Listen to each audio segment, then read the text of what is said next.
Everyone, नमस्कार। आप सभी का स्वागत है बिब्लियोफाइल के इस टेक्निकल प्लेटफॉर्म के ऊपर। आज हम यहाँ हैं अपनी जो मेंस की टेस्ट सीरीज है उसका पेपर नंबर 104 के सॉल्यूशन को लेकर। तो चलिए देखते हैं क्या है इसमें। पहला सवाल दे रखा है अपना, और सवाल अपना रिलेटेड है, दो शब्द दे रखे हैं, उसमें परस्पर हमें रिलेशन बताना है। एनालॉजी का सवाल हो गया। इसमें दे रखा है बिस्मिल्लाह खान और शहनाई वादन। तो बिस्मिल्लाह खान काफ़ी पॉपुलर पर्सनैलिटी है जिनका संबंध किससे है? शहनाई वादन से है। वैसे ही बिरजू महाराज एक दूसरी पर्सनैलिटी फेमस जिनका रिलेशन है कथक से। बिरजू महाराज का रिलेशन किससे है? कथक जो नृत्य होता है उससे संबंधित है। अगले सवाल की तरफ चलते हैं। अगेन एनालॉजी का सवाल है, बेस्ड ऑन वर्ड्स का सवाल है, जिसमें दे रखा है पिजन पीस। कबूतर किसका प्रतीक है दोस्तों? कबूतर शांति का प्रतीक है। वैसे ही हमें एक ऐसा पेड़ देखना है जिसमें ऐसा ही रिलेशन हो। तो यहाँ है वाइट फ्लैग सरेंडर, सफ़ेद ध्वज किसका समर्पण है, किसका इंडिकेशन है? आत्मसमर्पण का इंडिकेशन है। युद्ध के दौरान अगर सफ़ेद ध्वज फहराया जाए किसी एक पक्ष की तरफ से, इसका मतलब वो सरेंडर करने जा रहा है, उसकी आगे युद्ध की इच्छा नहीं है। नेक्स्ट सवाल की तरफ चलते हैं। अपना अगला सवाल है बोर्ड मास का, और हमें बताना है कौन सा समीकरण सही जाएगा। तो हमें इनको इंटरचेंज करते हुए देखना है। तो फर्स्ट ऑप्शन के अंदर हम देखें कि प्लस की जगह मुझे गुणा का निशान लगाना है और गुणा की जगह प्लस का निशान लगाना है। जहाँ 16 है उसकी जगह 4 और 4 की जगह लेना है 16। तो यहाँ मैं लूँगा 16 और प्लस की जगह मुझे लगाना है गुणा का निशान। तो 16 गुणा 2 हो जाएगा 32, और 32 में अगर मैं 6 जोड़ दूँ तो ये वैल्यू आएगी 38, और यहाँ वैल्यू अपनी 4। तो ये ऑप्शन चला जाएगा गलत। अगले ऑप्शन की तरफ चलते हैं। 4 की जगह मुझे लिखना है 6, 4 की जगह मुझे लिखना है 6 और 6 की जगह मुझे लिखना है 4, और यहाँ आ जाएगा एडिशन, यहाँ आ जाएगा मल्टीप्लिकेशन।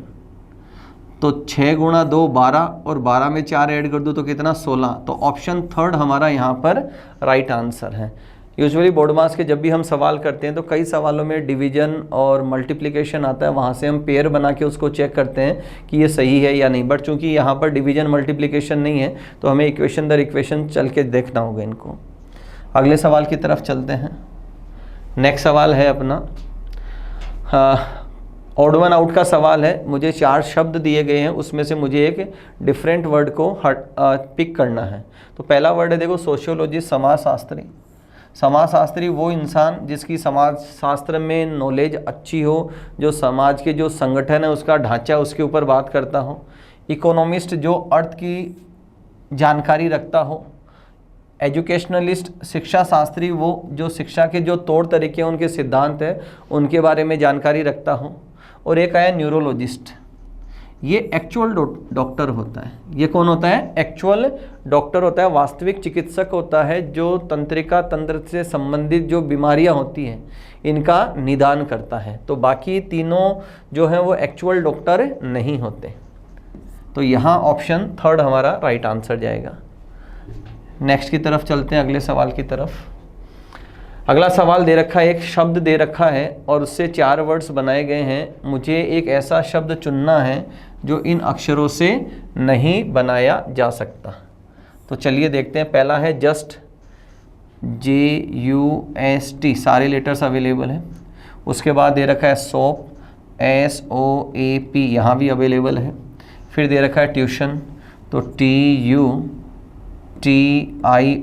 अवेलेबल है। तो बचा कौन सा? डी ऑप्शन, कि डी ऑप्शन इससे नहीं बनेगा क्योंकि जी यहाँ पर नहीं दे रखा है।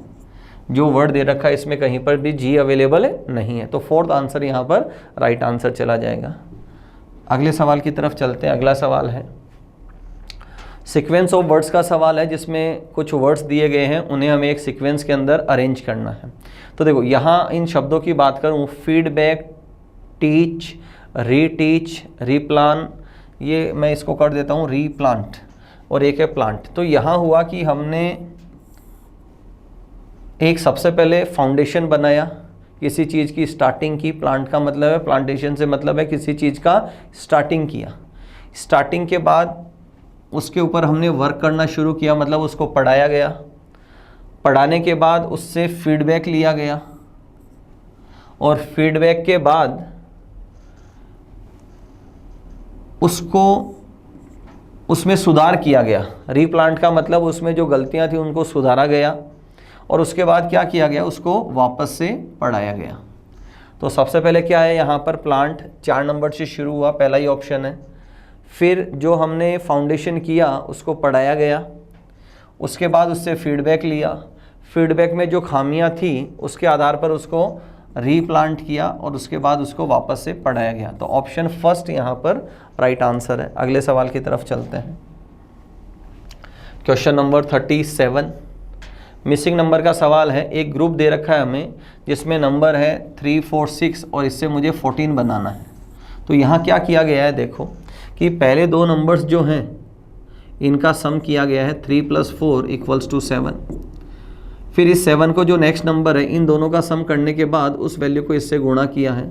तो 7 × 6 हुआ 42 और फिर डिवाइडेड बाई 3 किया तो वैल्यू कितनी है ये अपनी 14।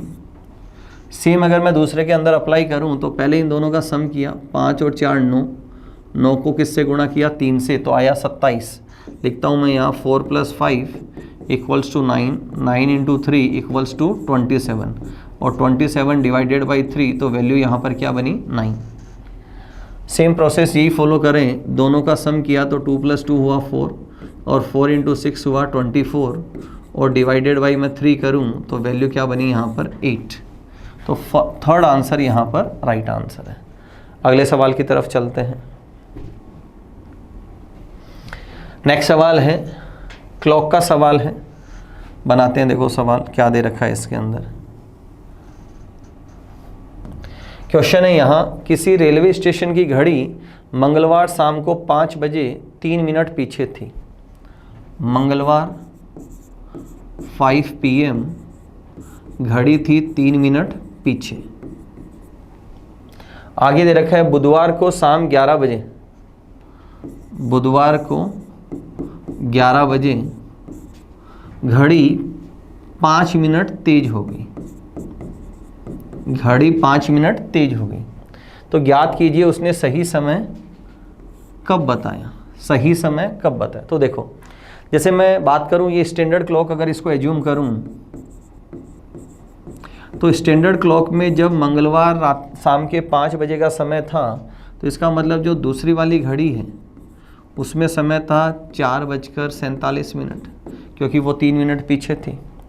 और जब स्टैंडर्ड क्लॉक के अंदर बुधवार रात्रि 11 बजे का समय था तो जो सेकंड वाली घड़ी है उसके अंदर समय था 11:05।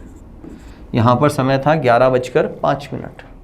तो देखो ये घड़ी कितना चली, तो मंगलवार शाम को 5 बजे से बुधवार शाम को 5 बजे तक 24 घंटे और फिर 5 बजे से 11 बजे तक 6 घंटे। तो इस घड़ी ने टोटल रन कितना किया 30 आवर्स। और 30 आवर्स में ये घड़ी कितना एक्स्ट्रा चली 8 मिनट।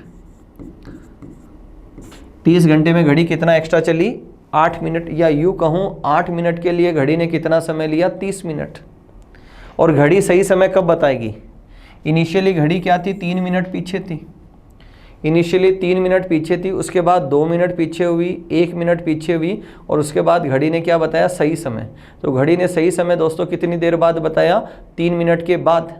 जब वो 3 मिनट जितना पीछे थी उस गैप को इसने कवर किया तब घड़ी ने क्या किया सही समय। तो हम भाषा क्या बनाएंगे कि 30 घंटे में घड़ी कितना एक्स्ट्रा चलती है 8 मिनट, या दूसरा कहूँ 8 मिनट के लिए घड़ी ने कितना समय लिया 30 घंटे। तो हमने लिखा कि 8 मिनट के लिए घड़ी ने समय लिया 30 आवर्स, तो 1 मिनट के लिए घड़ी कितना समय लगी 30/8 और घड़ी सही समय कितनी देर बाद बताएगी 3 मिनट बाद। तो 30/8 × 3 तो वैल्यू आई 90/8 और इसको अगर मैं सिंप्लीफाई करूं तो वैल्यू आती है 11 1/4 आवर। तो घड़ी ने सही समय कितनी देर बाद बताया 11 घंटे और 15 मिनट के बाद, और वो समय मुझे यहाँ से शुरू करना है। तो मंगलवार शाम 5 बजे में अगर मैं 7 घंटे ऐड कर दूं इसका मतलब मंगलवार हो गया कंप्लीट। तो अगर इसमें से 7 घंटे मैं निकाल दूं तो मेरे पास समय बचा 4 घंटे और 15 मिनट। तो मंगलवार के बाद अगला दिन कौन सा आ गया बुधवार, तो ये टाइमिंग किसकी आ जाएगी बुधवार की और समय आ जाएगा AM सुबह 4:15 पे। तो ऑप्शन फर्स्ट हमारा राइट आंसर है। अगले सवाल की तरफ चलते हैं। 8 सवाल हम कर चुके हैं, क्वेश्चन नंबर 9 देखें। अगला सवाल है रैंकिंग ऑर्डर का सवाल है, पढ़ते हैं क्या कहता है क्वेश्चन देखें। इसने कहा 20 विद्यार्थियों की एक कक्षा में टोटल कितने लोग हैं, 20। मृदुल ऊपर से 12वें स्थान पर है और वीणा नीचे से 17वें स्थान पर है। मृदुल ऊपर से 12 और वीणा नीचे से 17वें स्थान के ऊपर है। देखो यहाँ दो कंडीशन बनती है। पहली कंडीशन होती है कि जो वीणा है वो मृदुल के लेफ्ट बैठे या राइट बैठे, तो सबसे पहले उसके ऊपर काम करते हैं। देखो टोटल दे रखा है 20 और बात करूं मैं सम ऑफ पोजीशंस की। सम ऑफ पोजीशंस हिंदी में कहेंगे हम स्थितियों का योग। तो स्थितियों का योग जो है वो आ रहा है यहाँ पर 29 और टोटल है लोग कितने, 20। तो जब सम ऑफ पोजीशंस टोटल से ज़्यादा हो, इसका मतलब दोनों एक दूसरे को करेंगे क्रॉस। दोनों एक दूसरे को क्या करेंगे, क्रॉस। अब दोनों के मध्य में कितने लोग हैं, तो इन दोनों का जो डिफरेंस आता है उसमें से हम क्या करते हैं, -2। तो दोनों के बीच कितने लोग हैं, 7 लोग हैं यहाँ पर। फाइन, तो मैं इसको ड्रॉ करता हूँ कि मृदुल का नंबर आगे से 12 है और वीणा का स्थान पीछे से 17वां है। तो दोनों ने एक दूसरे को क्रॉस कर रखा है और दोनों के बीच है 7 लोग। यदि रोहन का स्थान मृदुल और वीणा के बीच में हो, दोनों के मध्य में कितने लोग हैं, 7। अब 7 में से एक कौन है, रोहन। तो ये हुआ रोहन, बचे कितने, 6 लोग। तो 3 इसके लेफ्ट होने हैं और 3 इसके राइट होने हैं। अब इसने पूछा तो रोहन का स्थान ऊपर से कौन सा है। रोहन का स्थान ऊपर, ऊपर का मतलब लेफ्ट से, रोहन का स्थान ऊपर से कौन सा है। तो यहाँ देखें हम, जो मृदुल है उसका नंबर आगे से 11वां और 12वां है और मृदुल से रोहन 4 स्थान पीछे है। कितना पीछे हैं, 4 स्थान। तो मैं 12 में से 4 माइनस कर दूं तो रोहन का स्थान आगे से कौन सा हो जाएगा दोस्तों, 8वां स्थान हो जाएगा। अगर रोहन और मृदुल के बीच 3 लोग बैठे हैं, देखें 1 2 3, अगर इनके बीच 3 लोग बैठे हैं तो मृदुल के सापेक्ष रोहन का स्थान कौन सा हो जाएगा, 4था स्थान हो जाएगा। तो 12 में से 4 माइनस कर दूंगा तो रोहन की पोजीशन कौन सी आ जाएगी, 8वीं आ जाएगी। तो यहाँ सेकंड ऑप्शन हमारा राइट आंसर है। नेक्स्ट सवाल देखें।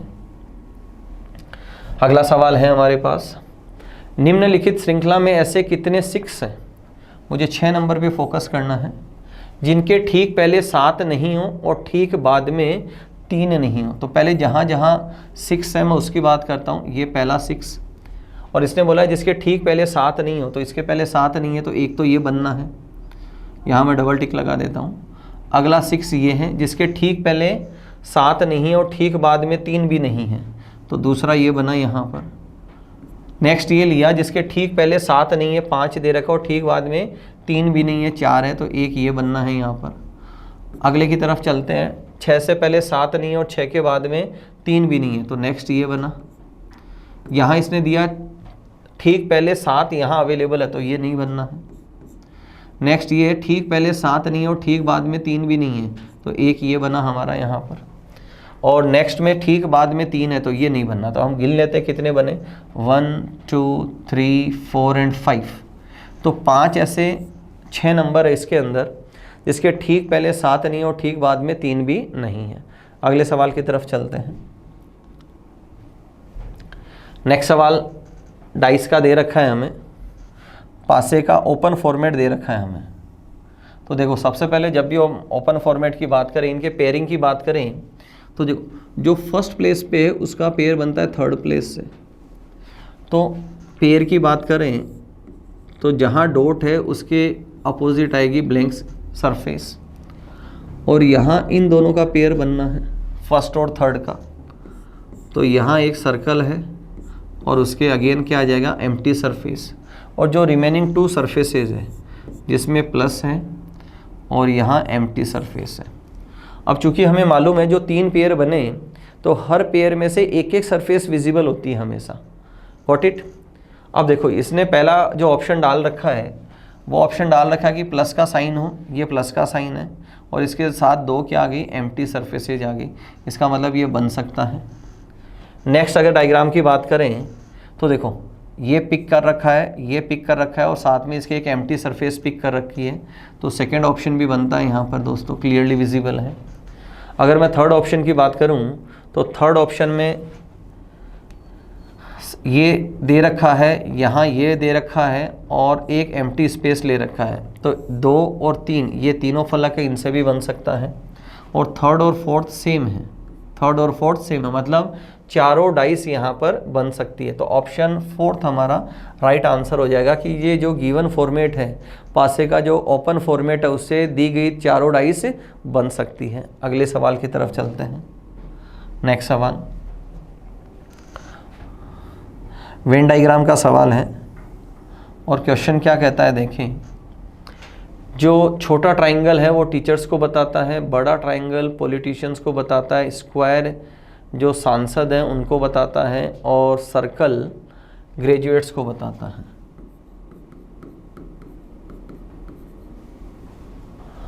अब हमसे पूछा है निम्नलिखित में से कौन सा स्नातक ग्रेजुएट या अध्यापक है। ग्रेजुएट भी है और अध्यापक भी है, लेकिन राजनीतिज्ञ नहीं है। राजनीतिज्ञ बैठे हैं बड़े वाले ट्राइंगल के अंदर, तो जो बड़े वाले ट्राइंगल से बाहर जो वेरिएबल्स हैं इसका आंसर वही होगा। तो बाहर एक तो एस दिखाई दे रहा है और एक पी दिखाई दे रहा है, तो थर्ड ऑप्शन यहाँ पर राइट आंसर हो जाएगा कि पी और एस वो लोग हैं जो पॉलिटिशियन नहीं है बट ग्रेजुएट भी है और साथ ही साथ अध्यापक भी है। अगले सवाल की तरफ चलते हैं। सिलॉक्स का सवाल है, वेन डायग्राम के थ्रू इसको समझने की कोशिश करते हैं।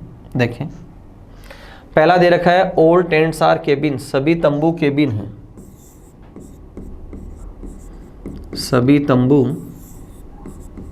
केबिन हैं। आगे दे रखा है ऑल केबिन्स आर हाउसेस, सभी केबिन मकान है, सभी केबिन मकान है। दो ही मेरे पास स्टेटमेंट है। कंक्लूजन की बात करें तो इसने कहा सभी तंबू मकान है, विजिबल है क्लियरली कि सभी तंबू क्या है, मकान है, तो पहला कंक्लूजन सही है। फिर दे रखा है सभी मकान तंबू है, सभी नहीं कुछ मकान तंबू है, क्या है कुछ मकान, तो सेकंड वाला क्या हो गया यहाँ पर गलत, तो केवल पहला जो कंक्लूजन है यहाँ पर राइट आंसर है। काफ़ी आसान सवाल था। अगले सवाल की तरफ चलते हैं। नेक्स्ट है रिफ्लेक्शन का सवाल है, मिरर इमेज का सवाल है और मिरर जो दे रखा है वो ईस्ट की तरफ है, मतलब रिफ्लेक्शन जाएगा लेफ़्ट से राइट की तरफ। अब मैं एक एक जो लाइन है उसको देखूं, अगर मैं इस एरो की बात करूं तो ये रिफ्लेक्शन जब इस तरफ आएगा तो ये एरो मुझे ऐसे दिखाई देगा। तो सबसे पहले मैं ऑप्शन में देखूं किस में है, फर्स्ट में नहीं है, सेकंड में भी नहीं है, थर्ड में है, फोर्थ में नहीं है, तो ऑप्शन ही एक बचा दोस्तों मेरे पास कि थर्ड ऑप्शन इसका राइट आंसर होना है। अगर इस पिन को देखें तो ये जो राइट की तरफ है वो हो जाएगा लेफ़्ट की तरफ। इस एरो की बात करें तो इसका रिफ्लेक्शन ऐसे नज़र आना है।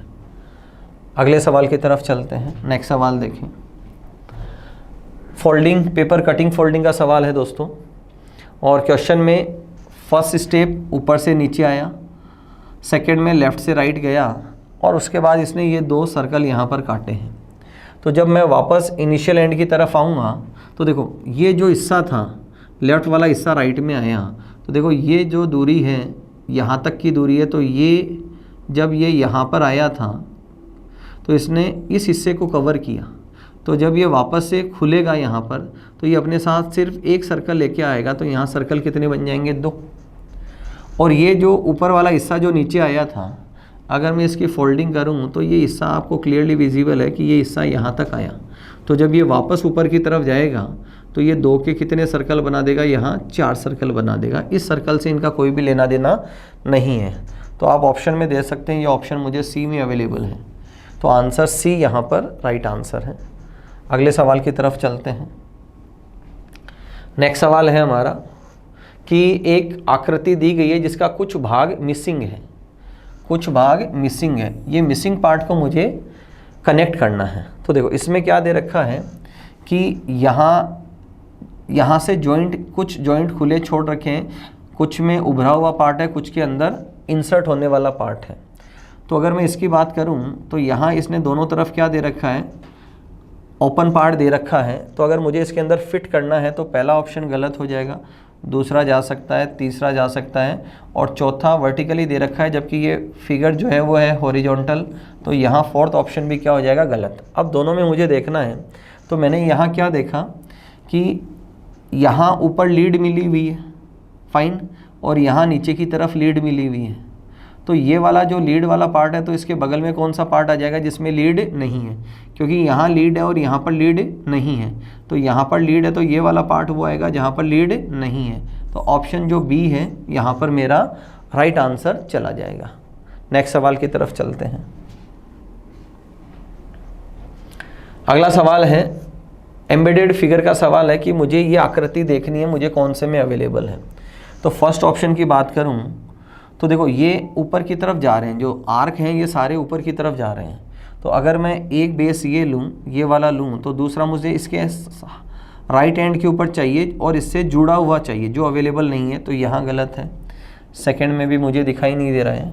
अगर मैं थर्ड की बात करूँ तो देखो यहाँ एक आर्क है, फिर दूसरा आर्क है और फिर इससे जुड़ा हुआ तीसरा आर्क है, फिर इससे जुड़ा हुआ चौथा आर्क है।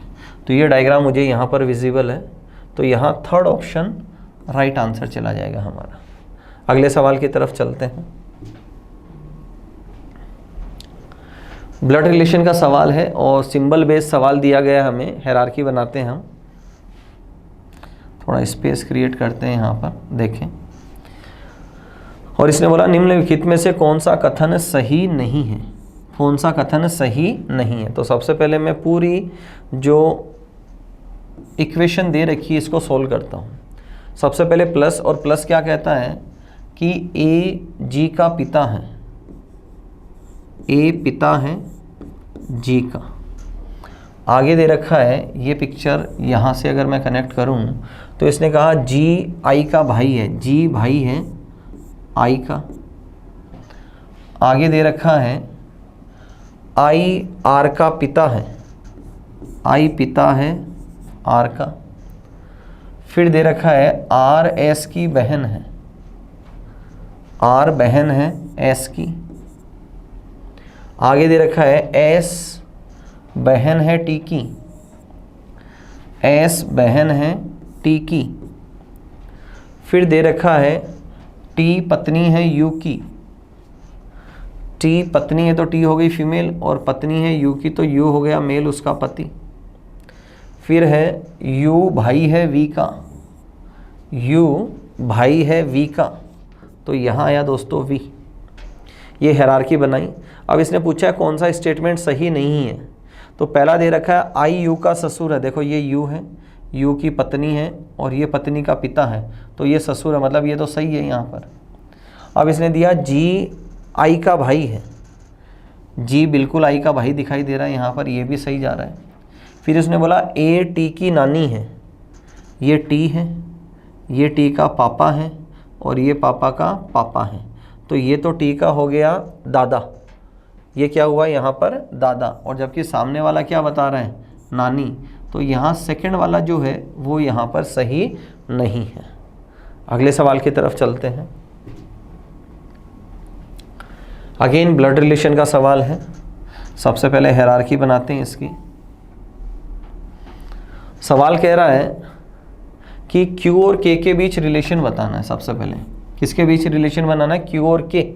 तो मैं Q से K तक का इसको सॉल्व करता हूँ, W को सॉल्व नहीं करता हूँ। तो पहला दे रखा है परसेंटेज, मतलब यहाँ से कि Q T की माता है, Q मम्मी है T की। आगे दे रखा है यहाँ एंड, तो ये कहता है कि T पिता है Y का, T पिता है Y का। फिर दे रखा है Y M का पुत्र है, Y पुत्र है M का, तो M हो जाएगी इसकी पत्नी T की और इसकी हो जाएगी माता। फिर दे रखा है अगेन परसेंटेज कि M माता है K की, तो K इसकी संतान और K और Y हो जाएंगे सिबलिंग। अब पूछा है Q K से, तो दोस्तों हमें मालूम है रिलेशन कौन बताता है, जिससे पूछा जाए। तो रिलेशन किससे पूछा गया है, K से, तो K कॉल करेगा Q को। तो ये इसका पिता है और ये पिता की माता है, पिता की माता, तो ऑप्शन बी हमारा राइट आंसर है, फादर्स मदर। अगले सवाल की तरफ चलते हैं। सिटिंग अरेंजमेंट का सवाल है। नेक्स्ट सवाल देखें, बनाते हैं इसको। सवाल दे रखा है, सबसे पहले दे रखा है 8 लोग हैं, 8 पर्सन्स, एक वर्गाकार मेज के चारों ओर केंद्र की ओर मुख करके टूवर्ड सेंटर है, और जब भी इनवर्ड हो या केंद्र की ओर हो, केंद्र की ओर या इनवर्ड हो, तो जो राइट होता है वो एंटी क्लॉकवाइज चलता है, वामावर्त चलता है। और टेबल बना लेते हैं हम, ये स्क्वायर टेबल है। इसने बोला इनमें से कुछ कोनों पर बैठे हैं जबकि कुछ भुजाओं के ठीक मध्य में बैठे हैं। तो इनकी पोजीशनिंग हम करते हैं कि ये इस तरह से बैठे हैं और चेहरा सबका केंद्र की ओर है। इसने दिया है पी और आर तिरछे डायगनली विपरीत कोनों पर बैठे हैं। तो पी और आर कोनों पर है, तो मैं यहाँ एक तरफ पी लेता हूँ और दूसरी तरफ आर लेता हूँ। फिर दे रखा है पी एस के लेफ्ट, पी एस के लेफ्ट दूसरे स्थान पर है। दोस्तों यहाँ देखें, एस के लेफ्ट कौन है? पी। इसका मतलब पी के राइट एस हो गया। ये कब पॉसिबल है? जब दोनों की जो फेसिंग है वो एक ही तरफ हो। तो मुझे पी के राइट चलना और राइट चलेगा एंटी क्लॉक, तो पी के राइट सेकंड पोजीशन पे, फर्स्ट और सेकंड पे यहाँ कौन आया? एस। आगे दे रखा है क्यू किसी भी भुजा के मध्य में नहीं है। मध्य में नहीं है मतलब कोने पे बैठेगा, तो कोना एक ही फ्री हमारे पास, यहाँ किसको बैठाया? क्यू को। वी आर और एस के मध्य में बैठा है, वी आर और एस के बीच है, तो यहाँ किसको बैठा देंगे? वी को। फिर दे रखा है एक्स वी के राइट, एक्स वी के राइट, वी हमारे पास है और इसका राइट चलेगा एंटी क्लॉकवाइज, तो फर्स्ट और सेकंड नंबर पे कौन आ जाएगा? यहाँ पर एक्स। फिर आगे दे रखा है एस टी का पड़ोसी नहीं है, एस टी के बगल में नहीं बैठेगा तो टी यहाँ बैठ जाएगा। अब बचा हुआ वेरिएबल कौन है? चेक कर लें आप, पी क्यू आ गए, आर एस आ गया, टी यू, यू पेंडिंग है, तो यहाँ पर कौन आ जाएगा? यू। अब हमसे पूछा है कि वी के राइट तीसरे स्थान पर, तो ये वी है और वी का राइट चल रहा है एंटी क्लॉकवाइज, फर्स्ट सेकंड और थर्ड, तो थर्ड पोजीशन पे आया यहाँ पर क्यू, तो ऑप्शन थर्ड हमारा यहाँ पर राइट आंसर चला जाएगा। काफ़ी आसान सवाल था, आराम से देखें सवाल को, सीखें। अगले सवाल की तरफ चलते हैं। अगेन सिटिंग अरेंजमेंट का सवाल है, शुरू करते हैं। देखो क्वेश्चन क्या कहता है हमें। सवाल ने कहा कि 8 लोग हैं, वर्गाकार मेज है और सबके चेहरे बाहर की ओर हैं, सबके चेहरे बाहर की ओर हैं, और जब चेहरा बाहर हो, यहाँ मैं लिखता हूँ चेहरा आउटवर्ड हो, हिंदी में लिखा चेहरा बाहर की तरफ हो, तो जो राइट है वो क्लॉकवाइज चलता है। दोस्तों स्क्वायर टेबल हमने ड्रॉ की यहाँ पर। कुछ भुजाओं के ठीक केंद्र पर, कुछ कोनों पर है और कुछ भुजाओं के केंद्र मतलब भुजाओं के मध्य में है, तो इनकी सिटिंग बनाते हैं 8 लोगों की। आगे दे रखा है ए बी के ठीक लेफ्ट है, बी के ठीक लेफ्ट कौन बैठा है? ए, तो बी को मैंने यहाँ फिक्स किया, और बी का लेफ्ट राइट अगर क्लॉकवाइज चलेगा तो लेफ्ट एंटी क्लॉकवाइज चलेगा, तो यहाँ कौन बैठेगा? ए। और आता है फर्स्ट पर्सन के लिए, और फर्स्ट पर्सन होता है ए। इसने कहा ए एच के दाएं बैठा है, ए एच के राइट है, एच के राइट ए है, इसका मतलब है ए के लेफ्ट एच है, तो ए का लेफ्ट चलना है एंटी क्लॉकवाइज, तो यहाँ कौन आ जाएगा दोस्तों? एच। एच ए और जी के बीच में बैठा है, एच किसके बीच में है? ए और जी के बीच में, तो अगर ए यहाँ है तो इस कोने पर कौन बैठ जाएगा? जी। आगे दे रखा है एफ जी के ठीक लेफ्ट है, जी के ठीक लेफ्ट कौन बैठा है? एफ। तो जी मेरे पास है और ये जो जी है इसका लेफ्ट किधर चलेगा? एंटी क्लॉकवाइज, तो यहाँ मैं किसको ले लूँगा? एफ को। और आता है फर्स्ट पर्सन के लिए, फर्स्ट पर्सन है यहाँ पर एफ।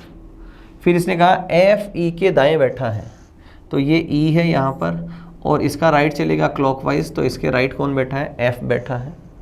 आगे दे रखा है डी ई और सी के मध्य में बैठा है, डी ई और सी के मध्य में, ये ई है तो यहाँ डी हो नहीं सकता, तो यहाँ हमने लिया डी को, और डी कहाँ बैठा है, ई और सी के मध्य में बैठा है। और आगे दे रखा है C is sitting to the immediate right of B. C B के ठीक राइट है, सी बी के ठीक राइट है, तो राइट चलना है इसका क्लॉकवाइज, तो यहाँ किसको बैठाया, सी को बैठाया। अब हमसे सवाल पूछा है कि who is between C and E, C और ई के मध्य में कौन बैठा है, तो सी और ई के मध्य में यहाँ बैठा है डी, तो आंसर आ जाएगा हमारा फर्स्ट ऑप्शन कि सी और ई के बीच में कौन बैठा है, यहाँ पर डी बैठा है। अगले सवाल की तरफ चलते हैं। नेक्स्ट सवाल देखें, कोडिंग डिकोडिंग का सवाल है, और सवाल क्या कहता है देखें। इसने लिखा है कि पेमेंट का कोड लिखा है, जस्टिफाई का कोड लिखा है, और कंपेयर का कोड हमसे पूछा है दोस्तों। तो देखो, सबसे पहले मैंने देखा कि पेमेंट के अंदर नंबर ऑफ लेटर्स है 7, और जबकि मेरे पास यहाँ डिजिट्स है बहुत सारे, डिजिट्स है ज़्यादा। तो जब भी डिजिट से ज़्यादा हो, इसका मतलब है सामने वाला कहीं ना कहीं पेयर ऑफ लेटर को काम में ले रहा है, तभी क्या होती है, पोजीशनिंग उसके अंदर ज़्यादा चली जाती है, फाइन। या फिर वो स्क्वायर क्यूब की तरफ जा रहा है, या वो डबल करने की तरफ जा रहा है, ठीक है। सबसे पहला तरीका हमारा होता है कि हम पोजीशन लेते हैं, तो P की पोजीशन है 16 दोस्तों, तो 16 मुझे कहीं पर भी दिखाई नहीं दे रहा है। और उसके बाद हम लेते हैं सम ऑफ डिजिट्स। सबसे पहले हम क्या लेते हैं, खुद की पोजीशन लेते हैं, और उसके बाद हम लेते हैं सम ऑफ डिजिट्स। तो सम ऑफ डिजिट्स की बात करूं, P 16 नंबर पे आता है, और सम ऑफ डिजिट्स करूं तो 7 ना मुझे शुरुआत में अवेलेबल है, ना मुझे अंत में अवेलेबल है। अगला हम लिखते हैं पोजीशन, लिखते हैं पेयर ऑफ लेटर की, position of pair of letter. अब P का जोड़ीदार आता है K, और K की पोजीशन होती है 11 भी अवेलेबल नहीं है। नेक्स्ट हम लेते हैं again sum of digits, again क्या लेते हैं हम, सम ऑफ डिजिट्स, और 1 + 1 होता है 2, और 2 भी मुझे कहीं पर भी अवेलेबल नहीं है, ना तो स्टार्टिंग में ना ही अंत में है। उसके बाद हम लेते हैं वोवल कॉन्सोनेंट की पोजीशन, तो P है कॉन्सोनेंट, वोवल और कॉन्सोनेंट की पोजीशन, P कॉन्सोनेंट है और P 12 नंबर का कॉन्सोनेंट है, तो 12 भी मुझे कहीं पर भी दिखाई नहीं दे रहा है। जब ये सारे प्रोसीजर नहीं लगते हैं, तो इसके बाद हम करते हैं इन सारे जो गिवन वर्ड के जो लेटर्स है उसे असेंडिंग ऑर्डर में अरेंज किया जाता है। तो देखो, सबसे पहले मैंने लिखा ए से अगला लेटर आना है ए को पिक कर लिया, ई को पिक कर लिया। उसके बाद अगला लेटर आ रहा है एम को पिक करने के बाद अगला लेटर आ रहा है एन के बाद में आया पी, फिर आया टी, और फिर आया वाई। अब देखो क्या दे रखा है, ए 1 नंबर पे आता है, बट यहाँ दे रखा है 6, मतलब मैं +5 कर रहा हूँ। ई आता है 5 नंबर पे, बट दिया हुआ है यहाँ पर 10, अगेन मैं +5 कर रहा हूँ। एम आता है 13 नंबर पे, उसमें 5 ऐड किया तो आया 18, अगेन क्या किया मैंने, +5 किया। फिर एन आता है 14 ऐसे दे रखा है, मतलब जो मिडल वाला है उसकी पोजीशन एज इट इज़ दे रखी है। उसके बाद पी है, पी आता है 16 पर, बट यहाँ दोस्तों दे रखा है 11, मतलब वो -5 कर रहा है। नेक्स्ट है टी आता है 20 पे, अगेन -5 है। वाई 25 पे आता है, यहाँ है 20, मतलब अगेन -5 है। तो यहाँ हमने क्या देखा, जो पहले 3 अक्षर हैं उनकी पोजीशन में +5 किया जा रहा है, फोर्थ जो लेटर है उसकी पोजीशन को SH रखा जा रहा है, और बाद वाले जो 3 अक्षर हैं उनकी पोजीशन में -5 किया जा रहा है। तो सबसे पहले मेरे से जो पूछा है कंपेयर, इसको मैं अल्फ़ाबेटिकली अरेंज करूं तो पहला मैं लेटर लूँगा A, उसके बाद वाला लेटर है C, उसके बाद लेटर है E, तो A, C और E को मैंने पिक किया। उसके बाद अगला लेटर आया M के बाद हमने लिया O को, फिर लिया P को, और फिर लिया R को। ये सारे अल्फ़ाबेटिकली अरेंज किए। पहले 3 में मुझे करना है +5, तो A 1 नंबर पे आता है, उसमें +5 करूँ तो वैल्यू बनी 6। 3 में अगर मैं 5 जोड़ूँ तो वैल्यू बनी 8, और 5 में अगर मैं 5 जोड़ूँ तो वैल्यू बनी 10। तो 6810 फर्स्ट ऑप्शन में नहीं है, 6810 थर्ड में भी नहीं है, सेकंड में भी नहीं है, 6810 यहाँ है, तो ऑप्शन डी मेरा राइट आंसर चला जाएगा। फिर इसकी पोजीशन को SH लिखा है 13, आगे -5 किया है तो ये वैल्यू आएगी 10, ये आएगी 11 और ये आएगी 13, तो 10, 11 और 13, तो ऑप्शन डी हमारा यहाँ पर राइट आंसर है। अगले सवाल की तरफ चलते हैं, काफ़ी अच्छा सवाल है ये। नेक्स्ट सवाल अगेन कोडिंग डिकोडिंग का सवाल है मेरे पास, और क्या दिया है देखो। सबसे पहले हम क्या चेक करते हैं, गिवन लेटर की पोजीशन। सबसे पहले चेक करते हैं हम पोजीशन। तो पोजीशन ए एक नंबर पे आता है, बट मुझे दिया गया है 52, और 52 होता है, आपने यहाँ देखा ए जो है उसका पेयर ऑफ लेटर होता है Z, जिसकी पोजीशन है 26, और उसका अगर मैं डबल कर दूं तो वैल्यू क्या बनी मेरी 52। इसका मतलब जो पहला लेटर है और वो दिखाई दे रहा है वोवल, तो जो वोवल है उसकी जो पोजीशन का पेयर ऑफ लेटर है उसका 2 गुना लिखा जा रहा है। अगला है R कॉन्सोनेंट है, तो R 18 नंबर पे आता है, SH लिखा है। उसके बाद नेक्स्ट है O स्वर है, और O का पेयर ऑफ लेटर आता है L, जो आता है 12 नंबर पे, और उसका अगर मैं दुगुना कर दूं तो वैल्यू यहाँ बनी 24, तो 24 लिखा जा रहा है यहाँ पर।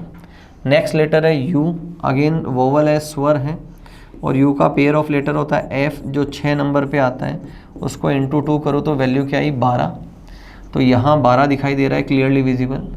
नेक्स्ट लेटर है N, कॉन्सोनेंट है, खुद की पोजीशन है 14। अगला लेटर है D, कॉन्सोनेंट है, जिसकी पोजीशन है 4।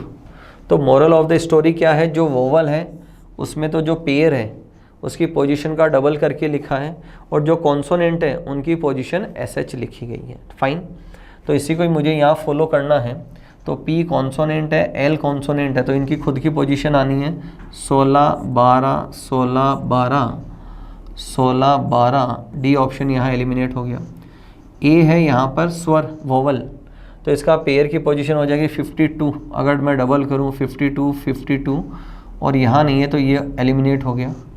S कॉन्सोनेंट है, खुद की पोजीशन आनी है 19, यहाँ दे रखा है 20, ऑप्शन थर्ड भी यहाँ गलत हो जाएगा।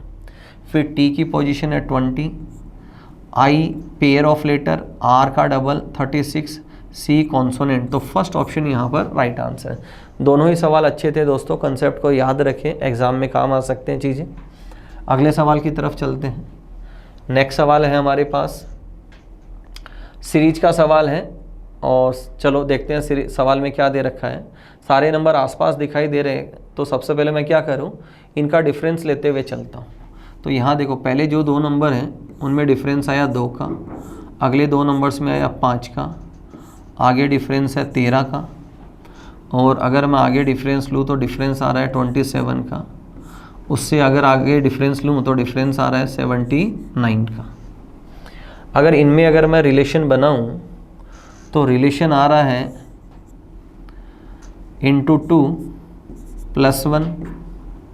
यहाँ मैं बनाऊँ तो एक रिलेशन बन सकता है इंटू 2 + 3, और एक रिलेशन बन सकता है इंटू 3 - 2। 2 रिलेशन है यहाँ।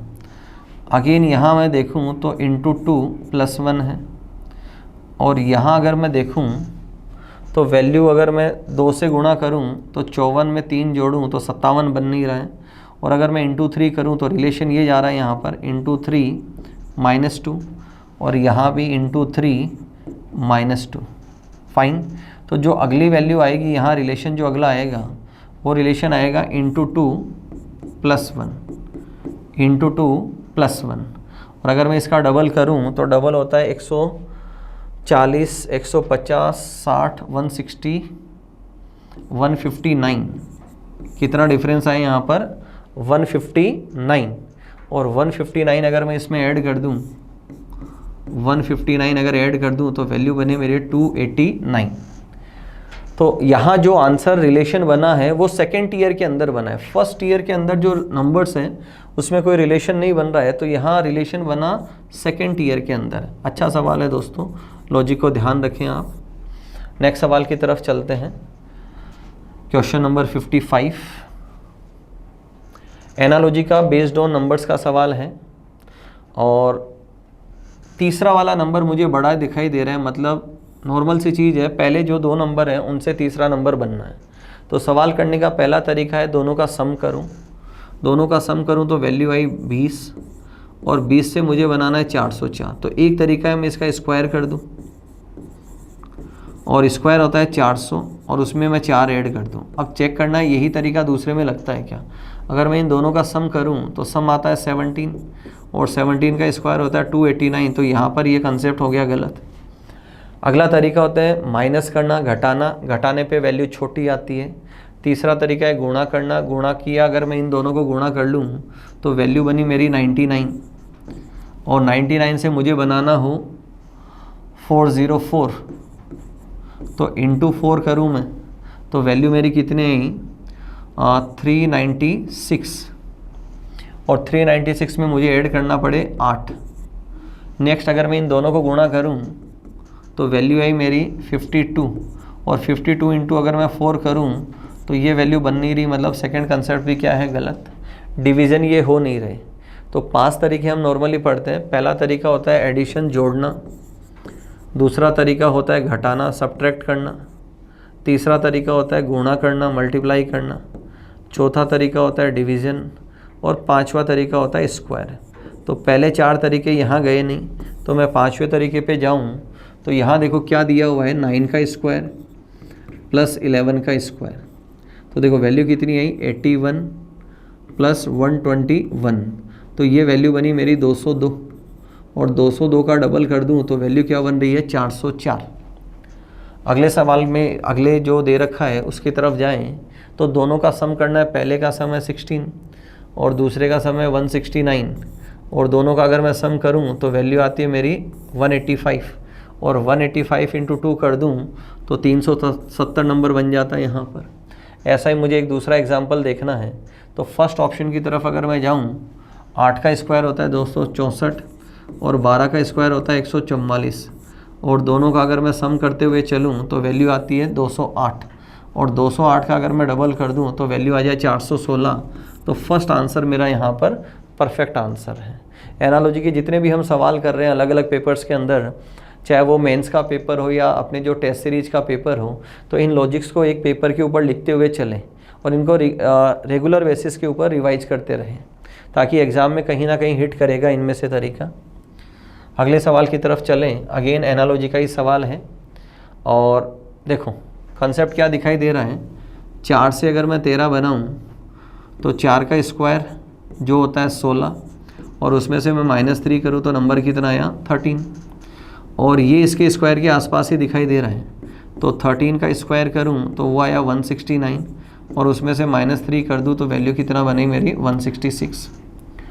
अगले के अंदर अगर चला हूँ मैं इसी लॉजिक को फॉलो करूँ तो 7 7 49, 7 का स्क्वायर कितना है 49 और -3 करूँ तो वैल्यू कितना बनी 46 और यहाँ अगर मैं 46 का स्क्वायर करूँ तो 46 का स्क्वायर आता है 2116 -3 करूँ तो वैल्यू आ जाएगी 2113।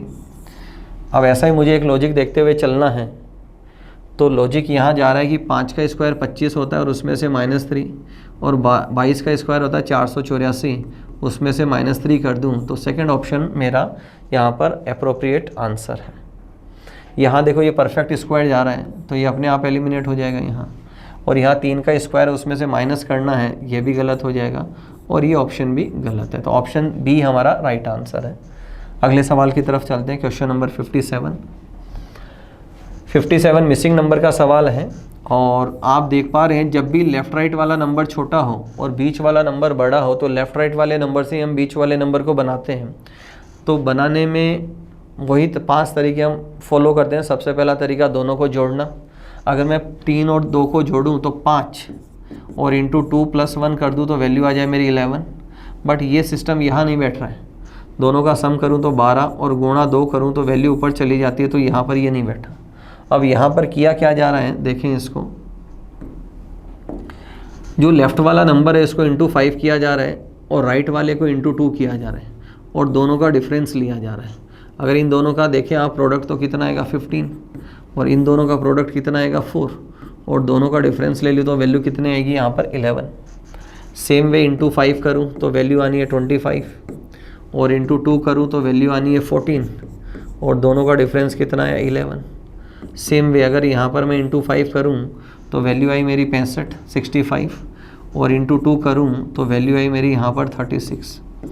अब दोनों का अगर मैं डिफरेंस लूँ तो वैल्यू मेरी कितनी है दोस्तों यहाँ पर 29। तो डी ऑप्शन यहाँ पर राइट आंसर है। अच्छा लॉजिक है ये भी। अगले सवाल की तरफ चलते हैं। अगला सवाल है मेरे पास सीरीज का सवाल है, और अगर आप नंबर्स देख पा रहे हैं तो एक नंबर छोटा एक नंबर बड़ा ऐसे सीरीज बन रही है। तो मैं ऑल्टरनेट लेते हुए चलता हूँ। तो सबसे पहले मैं पिक करता हूँ, यहाँ देखिए 2 से 4, 4 से 10, फिर 28, 82 और ये नेक्स्ट नंबर यहाँ मुझे बताना है। सेकेंड सीरीज को अगर मैं लूँ तो सेकेंड सीरीज 31 से 37 प्राइम नंबर है, अगला प्राइम नंबर 41, अगला प्राइम नंबर और अगला प्राइम नंबर है। तो जो ग्रीन वाली जो सीरीज है वो अभाज्य संख्याओं को डिनोट कर रही है। ग्रीन वाली सीरीज प्राइम नंबर्स को डिनोट कर रही है। और जो ऑरेंज वाली सीरीज है उसकी अगर मैं बात करूं तो यहाँ आप देखेंगे कि 2 और 4 के बीच 2 का डिफरेंस है, फिर 6 का डिफरेंस दे रखा है, उसके बाद 18 का डिफरेंस है, और उसके बाद आप यहाँ पर जाएं तो 54 का डिफरेंस है। अब अगर मैं इनमें रिलेशन बनाऊँ तो देखो इंटू 3 और अगर मैं इंटू 3 करूँ तो आगे वाली वैल्यू बनती है 162, और 162 अगर मैं इसमें ऐड कर दूँ तो मेरी वैल्यू बन रही है यहाँ पर 244। ऑप्शन बी यहाँ पर राइट आंसर है मेरा। अगले सवाल की तरफ चलते हैं। नेक्स्ट सवाल देखें। लेटर सीरीज का सवाल है और पेपर का सेकंड लास्ट सवाल है। लेटर सीरीज के जब भी हम सवाल करते हैं तो हमारी बात हुई या तो हम फर्स्ट टू फर्स्ट कंपेयर करते हैं या हम फर्स्ट टू लास्ट कंपैरिजन करते हैं। 2 ही तरीके हम इसमें फॉलो करते हैं। तो देखो पहले अगर मैं फर्स्ट लेटर को उठाऊं तो यहाँ पर क्लियरली विजिबल है +4 का डिफरेंस आ रहा है। फर्स्ट लेटर की अगर आप बात करें तो +4 का डिफरेंस आ रहा है। यहाँ डी से एच +4 है, अगेन +4 है, अगेन +4 है, अगेन +4 करो तो यहाँ लेटर आ जाएगा टी, जो सेकंड ऑप्शन में नहीं है। अगर मैं सेकंड लेटर की बात करूँ तो यहाँ -6 हो रहा है। जैसे मैं डी गया -6, अगेन -6, अगेन -6 और यहाँ से मैं -6 करूँ तो लेटर आ जाएगा जे। -6 करूँ तो यहाँ लेटर आ जाएगा, सॉरी आर से मुझे -6 करना है। सेकंड लेटर है मेरे पास यहाँ पर आर, और आर से अगर मैं -6 करूँ तो मेरा लेटर आ जाएगा यहाँ पर एल। थर्ड लेटर की अगर मैं बात करूँ तो आर से जेड जा रहा हूँ मैं, तो यहाँ मैं एडिशन कर रहा हूँ +8 का। थर्ड में +8 कर रहा हूँ, देन अगेन +8 है, देन प्लस अगेन 8 है, और यहाँ मैं +8 करूँ तो लेटर आता है मेरा एक्स, TLX। यहाँ दोनों जगह अवेलेबल है। और अगर मैं फोर्थ लेटर की बात करूँ, फोर्थ को कंपैरिजन करूँ तो Z से P, तो यहाँ पर 10 कम हो रहा है, यहाँ डिफरेंस आ रहा है -10 का, फिर अगेन -10 का डिफरेंस है, अगेन -10 का डिफरेंस है, और यहाँ से मैं 10 कम कर दूँ तो लेटर आ जाए L।